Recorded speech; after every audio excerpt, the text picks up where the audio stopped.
বড়া একটি খুবই প্রচলিত এবং টেস্টি রেসিপি।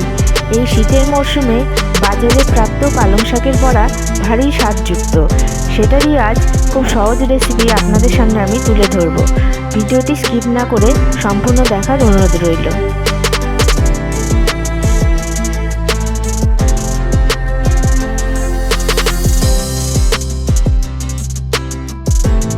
রান্না শুরু করছি শাওন পাকশালা কবিতার ছন্দে।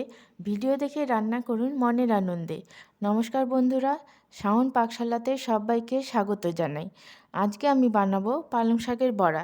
তার জন্য এই যে পালং শাকের পাতাগুলোকে আমি বড় বড় পাতাগুলো নিয়েছি। নিয়ে একটু গরম জলের মধ্যে ভালো মতো করে ধুয়ে নিয়েছি।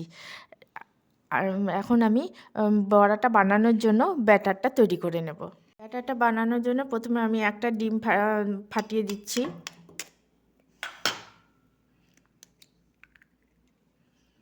দিয়ে দিচ্ছি এখন 2 চামচের মতো বেসন।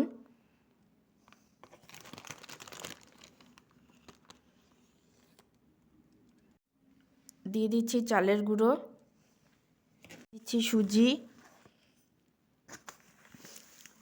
দিয়ে দিচ্ছি পরিমাণ মতো লবণ, দিচ্ছি সামান্য হলুদ গুঁড়ো, দিয়ে দিচ্ছি কালো জিরে, দিচ্ছি চিলি ফ্লেক্স। চিলি ফ্লেক্সটা অপশনাল, আপনারা চাইলে দিতেও পারেন নাও পারেন। দিচ্ছি সামান্য জল। সমস্ত কিছু ইনগ্রিডিয়েন্টসের সাথে ভালো মতো করে মিশিয়ে নেব। আমার ব্যাটারটা তৈরি করা হয়ে গেছে। এখন এই যে আমি যে পালং শাকে গোটা গোটা পাতাগুলো নিয়েছিলাম, এই গোটা পাতাগুলো দিয়ে আমি বড়াগুলো ভেজে নেব। আমি 2টো করে পাতা একসাথে নিচ্ছি, নিয়ে তারপরে বড়াগুলো ভেজে নেব।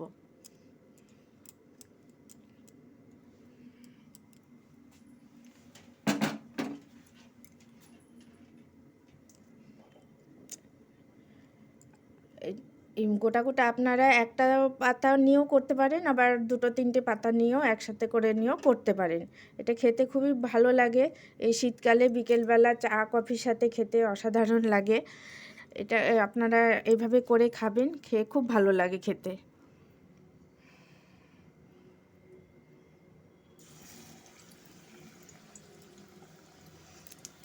পালং শাকের পকোড়া যদি আপনারা দেখতে চান তাহলে আমাকে কমেন্টে জানাবেন, আমি আপনাদের করে দেখাবো।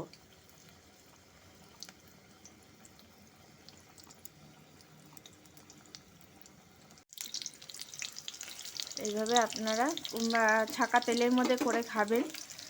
এটা গরম গরম ডালের সাথে ভাজা করেও খেতে পারেন। পালং শাকের বড়াগুলো তৈরি করা হয়ে গেছে সব আমার। এখন এর উপরে দিয়ে দিচ্ছি একটু বিট লবণ,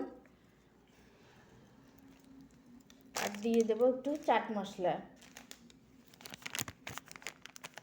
এটা খেতে খুবই অসাধারণ লাগে গরম গরম বিকেলবেলা চা কফির সাথে, এবং চটজলদিও হয়ে যায়। এটা করে খাবেন, খেয়ে ভালো লাগলে আমার চ্যানেলটিকে সাবস্ক্রাইব করবেন, লাইক করবেন, শেয়ার করবেন এবং কমেন্ট করে আমার পাশে থাকবেন।